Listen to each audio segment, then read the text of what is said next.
우리 하나님의 말씀은 시편 146편 1절에서 10절까지 말씀입니다. 146편. 할렐루야. 내 영혼아 여호와를 찬양하라. 나의 생전에 여호와를 찬양하며 나의 평생에 내 하나님을 찬송하리로다. 귀인들을 의지하지 말며 도울 힘이 없는 인생도 의지하지 말지니 그의 호흡이 끊어지면 흙으로 돌아가서 그날에 그의 생각이 소멸하리로다.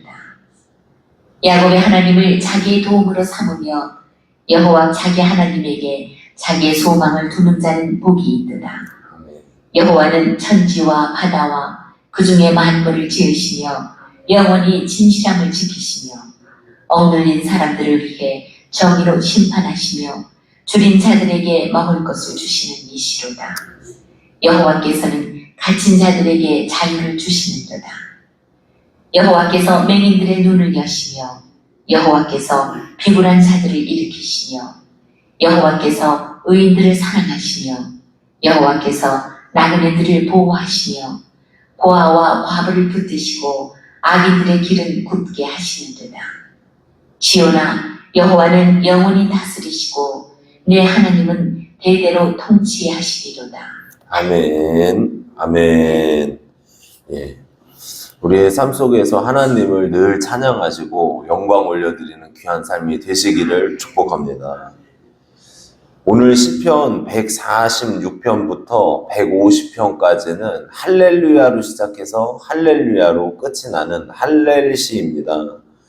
그래서 우리가 하나님 앞에 찬양 드림이 큰 기쁨이라는 거죠. 그래서 우리의 삶 속에 이 시편을 통해서 하나님 앞에 온전한 영광 올려드리고 또 기쁨으로 찬양을 올려드리는 삶이 되시기를 바랍니다. 첫 번째로 내가 먼저 찬양의 기쁨으로 살아야 된다는 거예요. 내가 먼저 기뻐야 되죠. 지난주에 집사람이랑 함께 운동을 하다가 한 약국에 이제 그 근처를 가게 됐어요. 약국 근처를. 근데 이 약국이 골목 안에 있는 거예요. 약국은 대로에 있어야 좋잖아요. 그래야지 접근성도 좋고. 근데 여기가 아이디어를 낸 게 뭐냐면은 그 골목에다가 그림을 붙여놨더라고요. 건강에 대한 그림. 뭐 얼만큼 걸으면 뭐 건강해지고 뭐 이런 거 있잖아요. 그래서 야 이거 아이디어 좋다. 그러면서 이제 그 골목을 한번 갔다가 이렇게 왔어요. 근데 보니까 건강이 참 중요해요. 만약에 건강을 잃게 되면은 내가 할 수 있는 일들을 못하게 되잖아요. 약해지면은 그만큼 내 삶의 기쁨도 없고 나 자신 돌보기도 바쁘단 말이에요. 내가 건강해야 다른 사람을 돌볼 수 있고 은혜를 베풀 수 있다는 거죠. 신앙생활도 마찬가지입니다. 내가 하나님의 은혜 속에 있어야 되고 내가 나의 영혼에 하나님의 기쁨이 가득 차 있어야 되고 평안이 있어야 찬양이 나오죠. 즐거움이 있어야 그 안에서 터져나오는 기쁨이 있다는 것이죠. 그래서 우리의 삶 속에 이런 주님의 기쁨, 주님이 주시는 감격과 은혜가 넘쳐나기를 바랍니다. 오늘 시인이 고백하는 것이 무엇입니까? 우리 1절, 2절 말씀 한번 같이 보도록 하겠습니다. 할렐루야, 내 영혼아 여호와를 찬양하라. 나의 생전에 여호와를 찬양하며. 아멘. 예, 할렐루야, 내 영혼아 여호와를 찬양하라. 그래요. 그러니까 자신의 영혼이 먼저 하나님 앞에 찬양을 올려드린다는 거잖아요.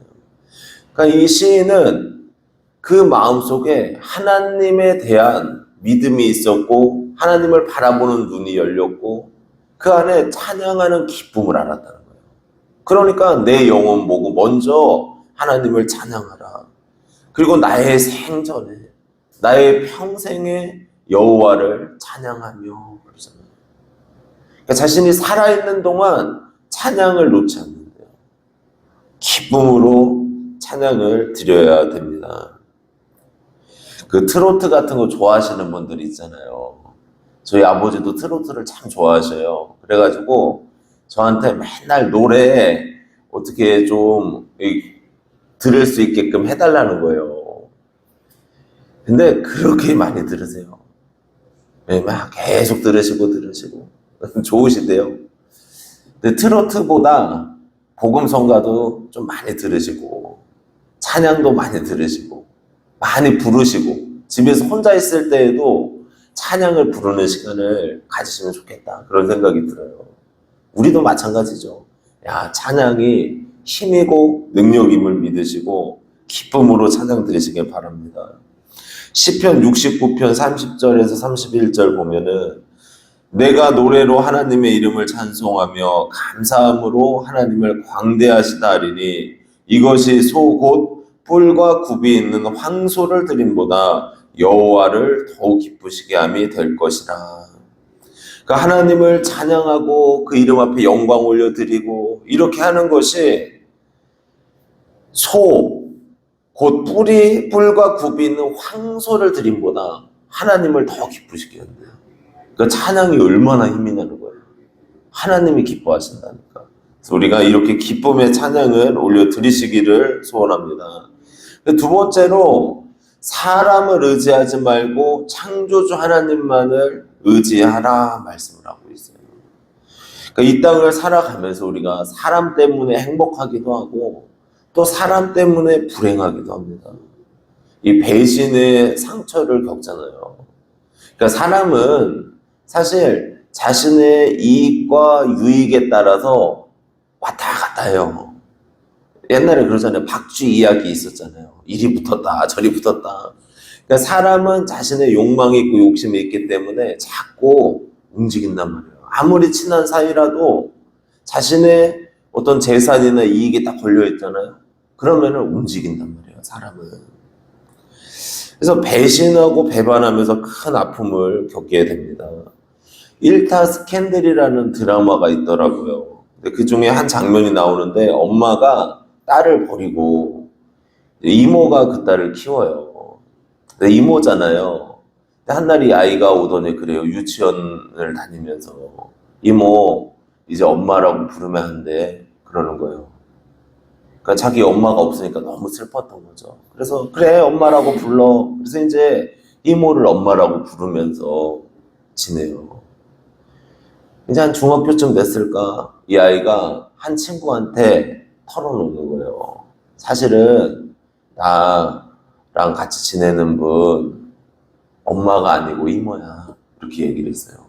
그 앞에서는 야 너 대단하다 같이 막 눈물 흘려주고 그러더니 친구들한테 다 소문을 낸 거예요. 그래가지고 이 아이가 큰 상처를 받았어요. 친구에 대한 배신감 때문에. 근데 그 장면 보면서 사람은 이럴 수 있겠구나, 그런 생각이 들더라고요. 오늘 성경을 보니까 사람을 의지하지 말라, 이렇게 말씀을 해요. 3절 4절 말씀 한번 볼까요? 귀인들을 의지하지 말며 도울 힘이 없는 인생도 의지하지 말지니 그의 호흡이 끊어지면 흙으로 돌아가서 그날에 그의 생각이 소멸하리로다. 아멘. 귀인들을 의지하지 말라. 그러니까 힘 있고 권세 있는 자들이라고 해서 의지하지 말아라. 그리고 인생도 의지하지 마라, 그렇게 말씀을 합니다. 그러니까 사람은 의지의 대상이 아니라는 거예요. 왜 그러냐? 그의 호흡이 끊어지면 흙으로 돌아가지 않냐. 그러니까 죽으면은 다 흙으로 돌아가는 존재들인데 그 사람을 의지하지 말아라.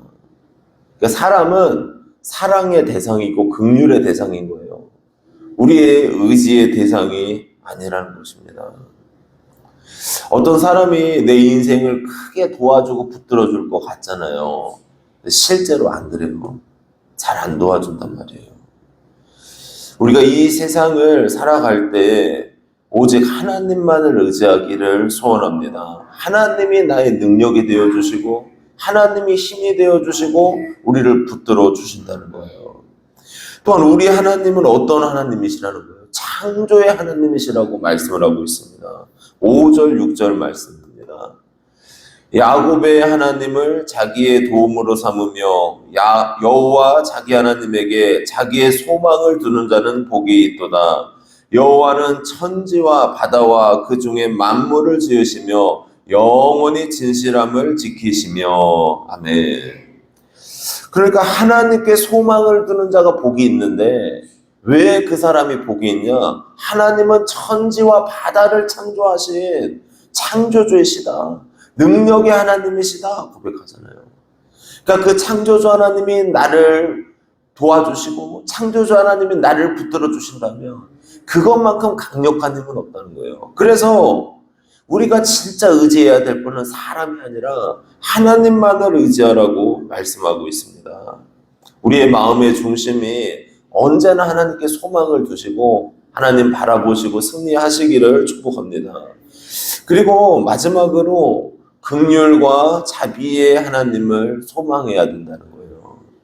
사람들이 이 하나님에 대한 인식을 가질 때 부모님을 통해서 하나님에 대한 인식을 갖는데요.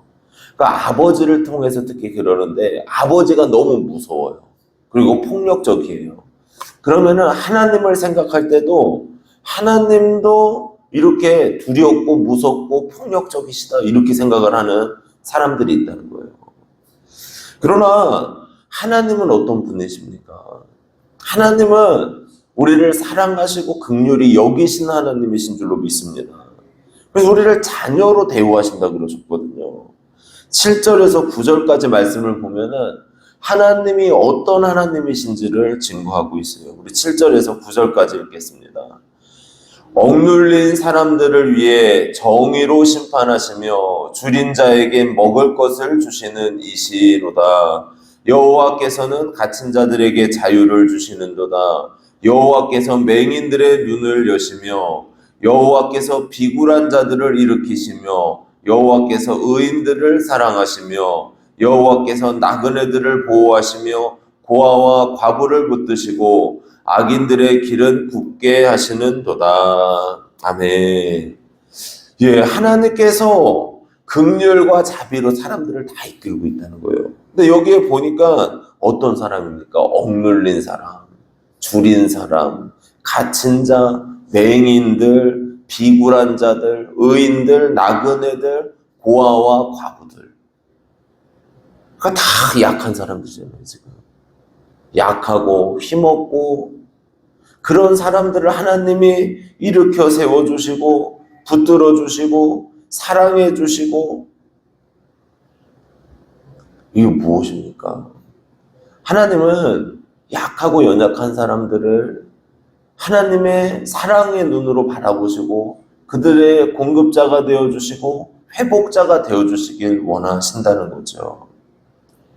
그래서 우리의 삶 속에 이 하나님을 바라볼 때 하나님의 관점이 어떠한가? 나를 바라볼 때 물론 우리가 하나님을 경외해야죠. 창조주로서 두렵고 떨림으로 하나님 앞에 나옵니다. 그러나 하나님께서는 우리를 너무 사랑하신다는 거예요. 극진히 사랑하신다는 거예요. 우리가 계속 살펴보는 것처럼 자신의 독생자 예수 그리스도를 십자가에 못 박혀 죽게 하실 정도로 우리를 사랑하신다는 거잖아요. 예수님께서도 우리를 사랑하시기에 그 골고다 십자가의 길을 걸어가셨죠. 자신의 생명을 버리면서까지 누가 걸어가겠어요? 세상에 어떤 신이 가장 고통의 그 길을 걸어가셨어요. 가장 낮은 그 마구간에 태어나시고 그리고 이 땅을 살아가시다가 마지막엔 극악무도한 죄인들이 받는 십자가를 지시며 죽으시면서까지 우리를 사랑하신 예수 그리스도가 하나님의 사랑의 증거라는 거예요. 성령님은 또 어떻습니까? 우리와 늘 함께 해주신다고 말씀하셨잖아요. 우리를 붙들어 주시고 인도해 주시고 이끌어 주신다는 거죠. 이게 얼마나 은혜입니까? 하나님은 긍휼하심이 크시고 우리를 사랑으로 대우하시는 줄로 믿습니다. 우리가 이 믿음을 가지시고 하나님 앞에 우리가 겸손하게 낮아지되 하나님의 은혜 안에서 하루하루 기쁨으로 승리하시기를 주님의 이름으로 축복합니다. 그래서 오늘 세 가지로 말씀을 드렸어요. 오늘 말씀을 통해서 내가 먼저 기쁨으로 살아야 된다는 것입니다. 내가 기뻐야 돼요. 하나님의 은혜 안에서 내가 건강하고 강건하고 그래야 다른 이들에게 기쁨을 전할 수 있고 찬양을 하나님 앞에 온전히 올려드릴 수 있습니다. 그래서 우리 자신의 영혼이 기쁨으로 가득 차길 기도하시고 사람 의지하지 말고 창조주 하나님만을 의지하라는 거예요. 사람을 의지하는 것은 쉽게 변해요. 사람의 마음은. 그리고 흙으로 돌아간다고 말씀하셨잖아요. 그러니까 우리가 사람이 아니라 하나님을 더욱 의지하는 귀한 삶이 되기를 바랍니다. 그리고 하나님은 긍휼과 자비의 하나님이시다. 그래서 약하고 연약한 사람들 외면치 않으시고 그들을 일으키시고 회복시켜 주신 하나님인 줄로 믿습니다. 이 하나님께 기도함으로 하나님의 역사를 보는 우리가 되기를 축복합니다. 기도드리겠습니다.